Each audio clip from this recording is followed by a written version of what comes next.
Vidyasri Subramaniam thought for the day. நான் வந்து ஒரு ஆர்டிக்கல் படிச்சுட்டு இருந்தேன். அந்த ஆர்டிக்கல் வந்து என்ன சொல்கிறாங்க அப்படின்னா, பாம் ஆயில் வந்து இந்தியா வந்து it's largest exporter of palm oil. Even வந்து இது ஒரு பொலிட்டிக்கலாகவும் ஒரு விஷயம் நடந்துச்சு. மலேசியன் கவர்மெண்ட்டுக்கும் இந்தியன் கவர்மெண்ட்டுக்கும் ஒரு சின்ன ப்ராப்ளம் வந்தது.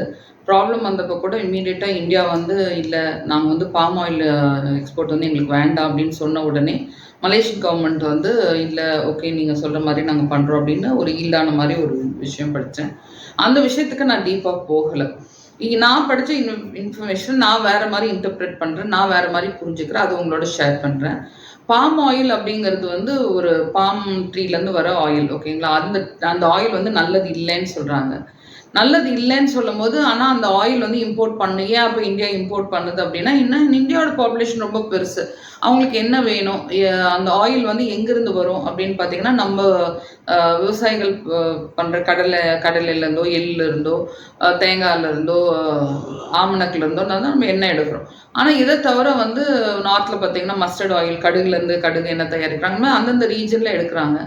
இப்போ நம்ம என்ன பிரச்சனை அப்படின்னா, இந்த பாம் ஆயில் நல்லதா கெட்டதா, நம்ம வெளில யூஸ் பண்ணுற பட்டர் நல்லதா கெட்டதா? இப்போ வந்து குவாலிட்டியான பட்டர் அப்படின்னா ஒரு சில கம்பெனிஸ் வாங்குகிறோம், சில வந்து பட்டரே இல்லை ஆனால் பட்டர் மாதிரி பண்ணுறாங்க. எல்லாமே பாம் ஆயில் பேஸ்ட் ஆர் அந்த மாதிரியான விஷயங்கள் தான் பண்ணிட்டு இருக்காங்க. அப்போ ஜங்க் ஃபுட் வந்து சாப்பிட்றது நல்லது இல்லை, ஜங்க் ஃபுட் சாப்பிட்டா நம்ம மூளைக்கு நல்லது இல்லை அப்படின்னு சொல்லிட்டு ஒரு பெரிய விஷயங்கள் போயிட்டு இருக்கு. இப்போ இதை வந்து நம்ம இப்போ பார்த்தீங்கன்னா, நம்ம குழந்தைங்களை வளர்க்குற அம்மாமார்கள் வந்து பெரும்பாலும் படிச்சிருக்காங்க.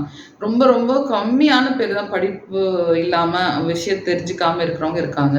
ஆனால் எத்தனை பேர் இதில் வந்து படித்து நம்ம குழந்தைங்களுக்கு ஒவ்வொரு விஷயமும் நல்லதாக கொடுக்கணும், நீங்கள் எத்தனை பேர் ரெஸ்பான்சிபிலிட்டி எடுக்கிறீங்க அப்படிங்கிறது தான் என்னோட கேள்வி. இப்போது பாம் ஆயில் வந்து இப்போ நாங்கள் வந்து கொஞ்ச நாள் வந்து பீஸா பண்ணிட்டு இருந்தோம். பீஸா பண்ணும்போது பொதுவாக Italian food is always connected with olive oil. ஆனால் அந்த ஆலிவ் ஆயில் அப்படின்னு சொல்லிட்டு நமக்கு, நான் வந்து கரூரில் இருக்கேன், ஓகேங்களா? இந்த ஆலிவ் ஆயில் வந்து மித்த கண்ட்ரிலேருந்து கப்பல் ஏறியோ பிளேன் ஏறியோ ஏதோ ஏறி எனக்கு வந்து நான் வந்து அதை யூஸ் பண்ணும்போது அதோட ஷெல்ஃப் லைஃப் எவ்வளோ இருக்கும், ஃபஸ்ட்டு அது ஒரு பாயிண்ட். அடுத்தது வந்து அது நிஜமாவே ஆலிவ் ஆயில் தானா, எனக்கு என்ன ப்ரூஃப் இருக்குது? ஒரு ஆயில் பார்த்தா இது வந்து எனக்கு தேங்காய் எண்ணெய் பார்த்தா தெரியும், ஓகே மோந்து பார்க்குறேன், இது வந்து தேங்காய் எண்ணெய் வாசம் அடிக்குது, ஓகே நீங்கள் சென்ட்டு கூட நீங்கள் விட்டுருங்க. ஆனால் தேங்காய் எண்ணெய் வந்து ஒரே கூடிய ஒரு தன்மையில் இருக்குது, ஓகேயா? ஸோ அந்த ஒரே கூடிய தன்மையில் இருக்கிறதா ஒரிஜினல் தேங்காய் எண்ணெய், அது அந்த வகையில் ஓகே, எனக்கு ஒரு விஷயம் புரியுது, நான் வந்து தேங்காய் எண்ணெய் வாங்கிக்கிறேன். ஆனால் ஆலிவ் ஆயில் எனக்கு புரியாது இல்லையா?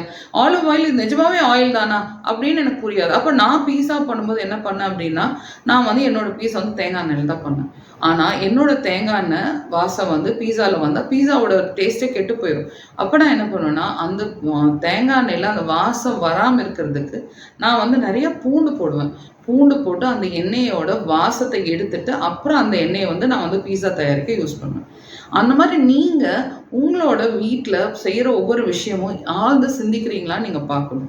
இப்போது சிட்டியில் இருக்கீங்க, நீங்கள் சிட்டியில் இருந்தாலுமே நீங்கள் வந்து நீங்கள் வந்து சின்ன சின்ன ஊரில் நீங்கள் கனெக்டடாக தான் இருப்பீங்க, தெரிஞ்சவங்க தெரியாதவங்க சொந்த பந்தம் யாரோ ஒருத்தவங்க இருப்பாங்க. எங்களை மாதிரி சின்ன ஊரில் இருக்கவங்க செக்கு ஆட்டுற பக்கமே ரொம்ப பக்கமாக தான் இருக்கும், பெரிய தூரம்லாம் கிடையாது. ஆனால் நம்ம எவ்வளோ மெனக்கெடுறோம் அப்படிங்கிறது தான் ரொம்ப முக்கியமான விஷயம். ஒவ்வொரு விஷயம் மெனக்கெட்டு அதை வந்து நம்ம குழந்தைங்களுக்கு எக்ஸ்பிளைன் பண்ணி சொல்லி கொடுத்தோம் அப்படின்னா இது வந்து அடுத்த சந்ததியருக்கு இந்த விஷயம் போய் சேரும். இப்போ நம்ம வந்து கடல் எண்ணெய் வாங்கும் போது விலை ஜாஸ்தி அப்படின்னு சொல்லிட்டு கடல் எண்ணெய் வாங்குறது இல்லை.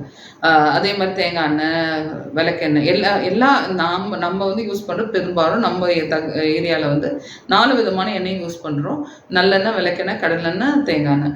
நாங்கள் வந்து பொரிக்கிறதுக்கு, இந்த மாதிரி மீன் குழம்பு வைக்கிறதுக்கு, இதுக்கு எல்லாமே நாங்கள் வந்து தேங்காய் எண்ணெய் யூஸ் பண்ணுறோம். மட்டன், சிக்கன்லாம் பண்ணோம்னா நல்லெண்ணெய் யூஸ் பண்ணுறோம், தேங்காய் எண்ணெய் கடலெண்ணெய் யூஸ் பண்ணுறோம்.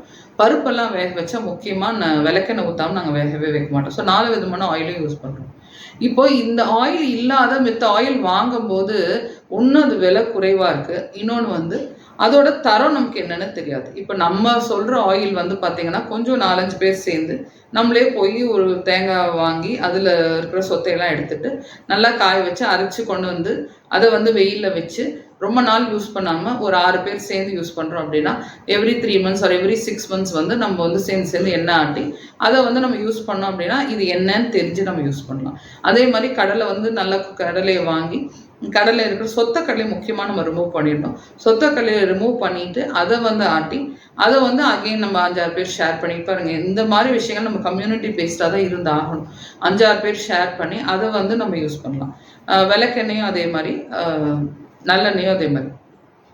இப்போ இதெல்லாம் மெனக்கெடாம நம்ம வந்து ஏன் கவர்மெண்ட் எக்ஸ்போர்ட் பண்ணுது, கவர்மெண்ட் எக்ஸ்போர்ட் பண்ணக்கூடாதுன்னு நம்ம சொல்ல போகிறோமா, இல்லை நான் வந்து எங்கள் ஊரில் இருக்கிற நான் விவசாயிகளை சப்போர்ட் பண்ண போகிறேன்னா, எனக்கு தெரிஞ்சவங்க வந்து கடலை போடுறாங்க, அவங்கக்கிட்ட நான் நேரடியாக கொள்முதல் பண்ணிக்கிறேன், அவங்ககிட்ட சொல்கிறேன் எனக்கு நல்ல குவாலிட்டி கடலை கொடுங்க அப்படின்னு சொல்கிறேன், அப்படின்னு நான் இறங்க போகிறேன்னா, நான் வந்து கடலை எண்ணெய் வாங்கும்போது அது 200 300 சொல்லும் போது எனக்கு பெயின்ஃபுல்லாக இருக்குது.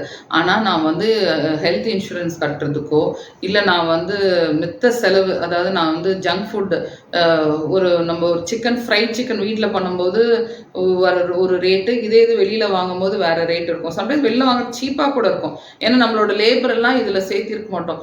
ஆனால் ஃபைனலாக what are we giving our children, நம்ம குழந்தைங்களுக்கு என்ன கொடுக்க போகிறோம், அப்போ வாரத்தில் எத்தனை நாள் நம்ம வந்து வெளியிலேருந்து வாங்கி கொடுக்க போகிறோம், எத்தனை நாள் கொடுக்க போகிறதில்ல. சில வீட்டில் வந்து வாங்கியே கொடுக்கறதே கிடையாது. அப்படி டிப்ரைவ் பண்ணாலும் குழந்தைங்க வந்து வெளில போகும்போது வெறி பிடிச்ச மாதிரி சாப்பிட்றாங்களா, இல்லை அவங்க வந்து வெளில கொடுத்தும். நேற்று ஒருத்தவங்க சொன்னாங்க, ஒரு குழந்தை பார்த்தாங்களாம், அந்த குழந்தை வந்து ஸ்வீட் சாப்பிட்றியா அப்படின்னு கேட்டால், இல்லைங்க அம்மாச்சி அது வந்து நல்லது இல்லை, அது எனக்கு வேண்டாம் அப்படின்னு சொல்கிற மாதிரி அவங்க வீட்டில் குழந்தைய ட்ரெயின் பண்ணியிருக்காங்க. ஸோ நம்ம எந்த மாதிரி ரெஸ்பான்சிபிலிட்டி எடுக்கிறோம், என்னென்ன விஷயத்துக்கு நம்ம வந்து ஆழ்ந்து சிந்திக்கிறோம். நம்ம எல்லாம் படிச்சிருக்கோம், பல விஷயங்கள் படிச்சுக்க முடியுது, ஃபோனை வச்சு எவ்வளோ விஷயங்கள் தெரிஞ்சுக்க முடியுது, அதை எவ்வளோ ப்ராப்பராக யூஸ் பண்ணுறோம் அப்படிங்கிறது ரொம்ப ரொம்ப முக்கியமான விஷயம். இந்த மாதிரி விஷயம் சிந்திங்க. கவர்மெண்ட்டை ஏன் இப்படி கவர்மெண்ட் பண்ணுது, பாப்புலேஷன் ஜாஸ்தி இருக்குது, நம்ம எப்படி நம்ம ஊரில் இருக்கிற விஷயத்த காப்பாற்ற போகிறோம், எப்படி நம்ம விவசாயிகள்கிட்ட இருந்து நம்ம பெனிஃபிட் ஆக போகிறோம் அப்படின்னு சொல்லிட்டு கொஞ்சம் ஆழ்ந்து சிந்திச்சு தான் வாழ்ந்தாகணும். ஏதோ வாழ்ந்தோமா ஏதோ செத்தோமான்னு இருக்கக்கூடாது. ஓகேயா?